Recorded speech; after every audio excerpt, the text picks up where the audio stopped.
Ya, Ya. kembali lagi dalam program Lagi On Air. Baik sahabat keluarga muslim, sahabat Arisalah dimanapun Anda berada. Di Mhm. kesempatan kali ini silakan bagi Anda yang ingin ikut bergabung, bertanya melalui telepon langsung Ya. di 0817944282. Ya, atau jangan sungkan-sungkan untuk Mm, mengirimkan pertanyaan Anda melalui SMS ya ya, di 085271153456. baik Mhm. ya. Kita ke pembahasan kembali Ya, mengenai bermuamalah dengan orang tua ya. betul. Haha. Tentunya tadi kita telah membahas bagaimana kewajiban Mhm. kita untuk bermuamalah ya dengan baik dengan Betul. kedua orang tua Ya, kita. baik itu dengan perbuatan atau dengan perkataan. Ya, nampaknya Mm-mm. ada penelpon, Iya, kita angkat dulu mm-mm. apa tuh. Ya, halo, assalamualaikum. Waalaikumsalam warahmatullah. Ya, Ya, dengan Ibu siapa dan di mana? Dengan hamba Allah yang sedang berdagang, Ustaz. baik. Ya, Silakan silakan Ibu. pertanyaannya. Saya mau tanya ini, Ustaz. Mhm. Berhubungan dengan bakti seorang anak terhadap orang tua. Saya mau tanya sebenarnya kisah uh, Was Al-Qarni ya, Ustaz. Uwais Iya. Al-Qarni. Itu sebenarnya perjalanannya dia membawa ibunya ke Mekah ini bagaimana, Ustaz? Karena saya ingin memberikan kisah ini kepada anak-anak didik saya menjadi motivasi mereka untuk berbakti kepada orang tua. Iya, Ya. iya. Nah, satu itu. Yang kedua, Ustaz, ini agak di luar tema, Ustaz. Mhm. Iya. Saya selama ini menjalankan puasa Senin Kamis ataupun Syamul Bid begitu. Mm-mm. Terus saya ada rencana mau menjalankan puasa Daud. Ya. Iya. Jadi kalau nanti pas saya bertemu dengan waktu-waktu Syamul Bid, gitu macam mana harusnya yang saya lakukan, Ustaz? Mhm. Baik, baik, baik. Terima kasih, Ustaz. Iya. Assalamualaikum warahmatullahi wabarakatuh. Waalaikumsalam warahmatullahi warahmatullahi wabarakatuh. wabarakatuh. Baik dari hamba Allah Dia di, sedang berdagi. di bumi Allah juga ya. Iya. Masya Allah. Pertanyaan pertama tadi mengenai kisah ya. Uwais Al-Qarni ini Pak Ustadz. Kira-kira bagaimana dia menempuh perjalanan ke Mekah ya, dengan membawa ibunya tadi. Ya, itu pelajaran yang bisa diambil nih. Ustaz. Jadi kalau kita lihat isi Al-Quran, sebelum kita jawab ya, kalau kita perhatikan isi Al-Quran itu kan 3 ya. Yang pertama adalah tentang tauhid, tentang akidah ya. Iya. Yang kedua tentang al-ahkam, tentang hukum-hukum syariat, dan yang ketiga adalah tentang qasas. Ya, qasas atau qisas boleh ya. Artinya tentang kisah-kisah. Dan kalau kita perhatikan inti ajaran agama Islam itu ada 3. Yang pertama akidah harus benar. Yang kedua ibadah harus baik dan benar. Dan yang ketiga akhlak harus mulia. Nah, kalau kita perhatikan yang pertama itu tentang menanamkan akidah itu dengan tauhid, ya kan? Dalam bentuk beribadah kepada Allah itu dengan mempelajari hukum-hukum syariat. Kemudian masalah akhlak, perhatikan. Masalah akhlak itu Allah berbicara dengan kisah-kisah. Jadi kata ulama tidak ada cara terbaik membentuk karakter, membentuk pribadi yang baik kecuali dengan kisah-kisah. Terutama kisah-kisah nyata. Begitu. Jadi ternyata kisah yang nyata, yang nampak ataupun yang terdengar nyata dia, ya, itu adalah cara terbaik menanamkan akhlak yang mulia kepada anak-anak didik kita. Memberikan cerita-cerita yang bagus itu ya. Nah, itu adalah cara terbaik menanamkan akhlak. Dan cerita yang paling bagus itu adalah dalam bentuk real, yang bisa dilihat oleh anak. Iya. Anak didik. Jadi yang pertama itu yang kita dekatkan itu adalah kita nampakkan kepada anak didik kita itu kita yang berbakti. Itulah kisah real yang harus kita pahami. Jadi kalau dia hanya misalnya menceritakan kisah-kisah yang lalu, itu bagus. Tapi kalau tidak didahului dengan kisah nyata yang dilihat anak, itu nanti bermasalah anak itu sendiri. Begitu dia. Jadi kalau kisah-kisah yang ada itu sebagai pendukung. Begitu. Tapi yang dia utamanya itu kisah nyata dalam kehidupan. Yang anak itu bisa melihat, coba itu apa itu abang itu gitu. Coba lihat bapak itu, coba ibu itu, bagaimana dia berbakti. Coba patuhnya dia. Jadi anak itu melihat. Nanti kalau dalam bentuk pendukungnya dengan kisah seperti itu, itu boleh. Bahkan dalam penanaman akhlak itu tidak hanya dalam kisah nyata ya. dalam bentuk dia memang betul-betul nyata, dalam bentuk fiktif pun boleh dia. Oh. Ha-ha. Maksudnya kisah itu ya nggak tahu kita, misalnya ada si Utsman gitu ya sama istrinya, misalnya Aisyah, kalau ditanya Utsman yang mana kita nggak tahu gitu kan. Nah, kalau untuk kisah pun masih dalam fiktif ini, maksudnya kan dia dalam bentuk khayal, dalam bentuk khayalan, tidak real nyata zaman dulu terjadi, itu pun tidak masalah dia, asal tidak ada terkandung dalamnya itu adalah dalam bentuk kedustaan sengaja, itu tidak boleh. Nah, jadi masih boleh gitu. Seperti misalnya kisah Kancil dan Mencuri timun Pak Tani. gitu itu yang kita ingin menceritakan tentang nggak bolehnya mencuri. Iya. Nah, seperti itu boleh. Oh. Kan gitu. Nah, sampai seperti itunya. Apalagi anak-anak kan kalau dengan dunia binatang dia kan suka. Betul, betul. Nah, gitu. Nah, asal tidak apa ya, tidak nampak di situ rekayasa dalam bentuk dusta nyata gitu ya. Berdusta dengan nyata tidak boleh. Nah, jadi di sini kita katakan yang pertama kali itu adalah kisahkan dulu kehidupan yang nyata yang nampak oleh anak. Nah, kalau misal anak kita sendiri, itu kan anak didik tadi pertanyaannya. Kalau anak kita sendiri, kita nampakkan sama anak kita ini orang tua sebagai anak yang berbakti kepada orang tuanya, berarti atuknya lah. Ya, atau kakeknya atau neneknya kan. Jadi anak kita itu nampak kita ini sebagai anak berbakti kepada orang tua kita, jadi dia perhatikan ayahku nih baik kali sama atuknya, sama kakeknya, sama neneknya, seperti itu. Itu yang paling terbaik dia. Oh. Nah, setelah itu didukunglah tadi, nggak seperti kisahnya Uwais, nggak masalah diceritakan seperti itu. Dan kisah-kisah Al-Quran bagaimana baktinya Nabi Ismail, ya kan. Dan kalau kita ditanya kisah yang paling terbaik itu kisah mana Ustaz selain yang nyata ini dalam kehidupan nyata kita, adalah kisah para nabi. Iya. Ya kan, kisah para nabi bagaimana berbakti kepada orang tuanya kan ada. Betul. Kemudian kisah para di bawah nabi itu adalah sahabat. Tentu ya. Orang-orang soleh, yaitu sahabat Rasulullah, kemudian para ulama. Iya. Nah, itu dia. Jadi kok disebutlah itu dengan apa? Salafus soleh ya. Para nabi, para sahabat, kemudian para tabi'in atau atba'ut tabi'in. Nah, jadi seperti kisah itu tidak masalah, dan itu bisa dilihat di buku-buku cerita. Iya, Masya Allah. Terima kasih. Itu kita jawaban secara umum. Iya. Dan kembali kita akan mengajak kepada seluruh sahabat Arisalah dan juga sahabat keluarga muslim, silahkan untuk bergabung bersama kami di 0817944282. Iya, ataupun juga melalui pesan singkat di 085271134456. Iya, pertanyaan kedua dari hamba Allah di Serdang Bedagi tadi Pak Ustadz.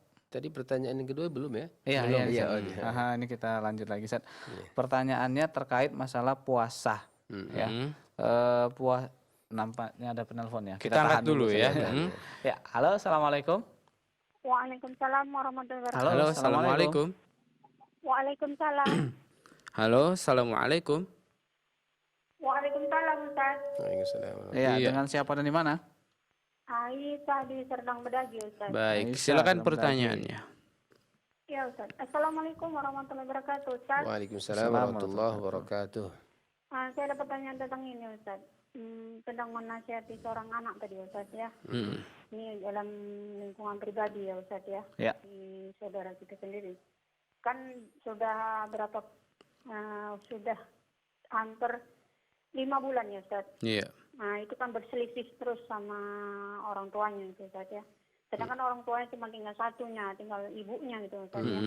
Cuman waktu dia marah itu dia marah sampai kapanpun. Kalau umpamanya orang tuanya tadi butuh pertolongan dia atau minta tolong sama dia nggak akan pernah mau menolong apapun itu kata dia, Ustaz. Yang diucapkan tadi benar gitu Ustaz. Dia menolong, cuma setelah dia tolong tadi kan karena aku tolong, jadi bisa gini. Kalau nggak aku tolong nggak bisa, kata dia gitu Ustaz. Jadi kan kita tadi kan marah sama dia. Nggak pun minta tolong apa ditolong, kita bilangin gitu kan Ustaz. Lalu dia marah-marah gitu Ustaz. Bagaimana sikap kita itu Ustaz ya, menyingkapi atau menasihatin dia gitu Ustaz ya. Karena kan dia kan usia lebih tua dari kita gitu kan. Tentang bahwa dia itu salah. Dia bilang gini, mana ada salah kita salah, kalau orang tua itu salah kita tuh nggak akan pernah berdosa kata dia gitu. Nah, itu bagaimana gitu Ustaz? Iya. Cara menasihatin dia supaya tidak lagi ribut gitu kan Ustaz. Tolong penjelasan ya Ustaz. Baik, baik. Syukron Ustaz. Assalamualaikum warahmatullahi wabarakatuh. Waalaikumsalam warahmatullahi Ya, wabarakatuh. sebelum kita menjawab pertanyaan dari Ukti Aisyah yang ada di Sedang Berdaki, kita lanjut lagi ke pertanyaan hamba Allah di Sedang Berdaki tadi, Iya, Pak Ustadz. Ya, hamba Allah tadi puasa Senin Kamis alhamdulillah rutin. Alhamdulillah Ya, ya. kemudian juga ayamul bidnya juga rutin alhamdulillah. Nah, sekarang mau di-upgrade lagi Ustadz menjadi puasanya Daud ya. Aha. Nah, bagaimana Ustadz ketika kita berpuasa Daud ya Bertepatan gitu ya. bertepatan di Puasa Senin puasa misalnya. Senin atau di puasa ayamul bidnya? Bagaimana nih kira-kira Ustadz? Apakah Iya. boleh kita gabungkan atau bagaimana Ustadz? Ya, jadi kalau kita berpuasa, kalau puasa Daud itu kan dia selang-selang ya, Iya. Iya. betul tidak? Betul. Jadi kalau dia puasa terus itu kan tidak boleh ya. Iya. Terus apalagi sepanjang tahun tidak boleh, tapi dia harus selang-selang, hari ini puasa besok tidak begitu ya. Nah, kalau kebetulan Ustadz pas tanggal 13, 14, 15 itu ya. Ya. Itu biasanya kan puasa Bild namanya ya. Bild itu kan putih. Kenapa dikatakan putih? Salah satu maksudnya itu karena waktu itu bulan kan lagi purnama. Maka malam itu ternampak putih terang. Nah, jadi begitu. 13, 14, 15 dan disitulah pasang air laut ya. Mm-mm. Kan dan di situ juga pasangnya darah. Aha. Darah kita Iya betul. Ustadz. pasang dia. Naik dia sehingga nafsu pun naik. Mhm. Nah, jadi dengan puasa itu remnya. Kayak gitu. Dan itu menurut penelitian seperti yang dikatakan oleh Imam Ibnu Qayyim seperti itu. Jadi naik dia air laut itu dan darah kita pun naik. Iya. Jadi nafsu itu pun juga ikut naik dan tidak ada meredamnya kecuali dengan puasa. Iya. Nah, kalau kebetulan dia puasa Daud kemudian pas ayamul bidnya itu maka di situ dia dianggap sudah berpuasa di hari itu. Jadi niatnya boleh dua. Oh, Karena dia kan sama-sama sunnah ya. Iya. Sama-sama sunnah. Jadi boleh. Jadi niatnya misalnya puasa Daud, sekalian niatnya adalah puasa ayamul bid, boleh. boleh Ustadz ya? Boleh. Bahkan kalau itu pas nanti Asyura misalnya, bukan Asyura tanggal 10 ya. Misalnya puasa Syawal lah misalnya. Puasa Syawal, boleh. Pas dia hari Syawal, misalnya bulan Syawal ini puasa dia. Syawal, kemudian Daud, kemudian Bid. Kalau digabung karena ini karena tiga-tiganya sunnah boleh. Sama juga seperti misalnya kalau kita sholat sunnah. Misalnya kalau kita masuk masjid, ya, sebelumnya kita wudhu. Kemudian kan ada tahiyatul masjid, ada sholat sunnah qobliyah. Digabung aja niatnya. Itulah kata ulama termasuk faedah memahami niat. Jadi bisa memperbanyak pahala. Masya Allah. Nah, kecuali kalau beda, kalau sunnah sama wajib tidak boleh digabung. Iya. Ya seperti misalnya puasa kodo, ya udah kodo. Nggak boleh Ustadz ya? Cuman kalau dia kerjakan, dia niatnya awalnya harus kodo gitu. Tapi ketika dia di puasa Syawal, dia masih dianggap dia berpuasa di bulan Syawal. Ya gitu. Apalagi kalau dia tidak ketemu. Tidak ketemu maksudnya begini. Misalnya dia punya utang 20 hari misalnya. Seandainya dia punya utang puasa 20 hari, kemudian 10 harinya yang dia bisa puasa, 10 Syawal, 10 hari, puasa Syawal terakhir kan. Kan nanti kan dia lanjutkannya dengan Dzulqa'dah ya. Iya. Nah, maka kalau dia berpuasa 10 Syawal itu untuk kodo, tapi dia dalam hatinya sebenarnya berniat untuk puasa Syawal, maka sudah dianggap dia berpuasa Syawal. Kenapa? Karena niatnya sudah betul-betul, cuman Allah tidak memberikan kesempatan. Ya kan? Jadi ada niat, tetapi bukan karena dari dia penghalangnya, tapi karena takdir Allah Subhanahu Wa Taala, ini dianggap sudah berniat. Jadi pahala, maksudnya dia dapat pahalanya gitu. Walaupun belum dilaksanakan. Iya. Nah, itulah niat yang baik. Jadi tidak masalah seperti itu. Kalau dia bergabung, yang tidak masalah digabung aja niatnya. Masya Allah. Baik. Ya. Kemudian Ustadz, seandainya agak dalam sedikit lagi ya. Oke, silakan. Ini kita puasa Daudnya kena di hari Ahad. Ya otomatis Senin nggak puasa, Selasa kan baru puasa Ustadz. Lo nggak dapat dong kita keutamaan Seninnya. Apakah boleh kita puasanya dari Ahad, Senin aja lah ngambil lompat gitu Ustadz? Kalau dia puasa Daud tidak. Kalau memang niatnya puasa Daud, ya harus diselang. Makanya kan kata Rasulullah, kalau dia mau puasa sepanjang tahun misalnya, aku Ustadz mau puasa sepanjang tahun full, gitu. Nggak boleh, betul kan? Betul. Iya. Oke. Caranya gimana? Caranya puasa bulan Ramadan 30 hari ditambah 6 Syawal, selesai. Oke? Sepanjang Oke, tahun. Ustaz. Oke. Sekarang dia begini, Ustadz aku mau puasa sebulan penuh. Aha. Boleh? Hmm. Nggak boleh. Nggak boleh. Kecuali Ramadan. Maka puasa di bulan Ramadan. Selesai. Aha. Betul? Ustadz aku mau puasa banyak di bulan itu, tapi nggak full. Kapan itu? Sya'ban. Jadi Sya'ban itu berpuasa terserah, tapi jangan full. Sebanyak-banyaknya itu gitu ya? Ya. Oke. Ustadz saya mau berpuasa tiap bulan full. Tiap bulan full. Nggak boleh. Lalu solusinya puasa 3 hari saja setiap bulan. Itulah puasa bid. Ya kan? Ya. Nah gitu. Lalu ditanya puasa yang terbaik setelah yang wajib, yang sunnah apa Rasulullah? Puasa Daud. Jadi kalau dia sudah melaksanakan puasa Daud, tidak ada lagi puasa yang terbaik. Masya Allah. Oke. Jadi tidak perlu lagi puasa Seninnya gitu. Oh gitu, Masya Allah. Oke, syukron, Ustaz. Ya, Ustaz, nampaknya kita harus rehat kembali nih, Ustaz, ya. Iya, dan sahabat keluarga muslim, sahabat Arisalah, jangan kemana-mana, tetap dalam program Lagi On Air.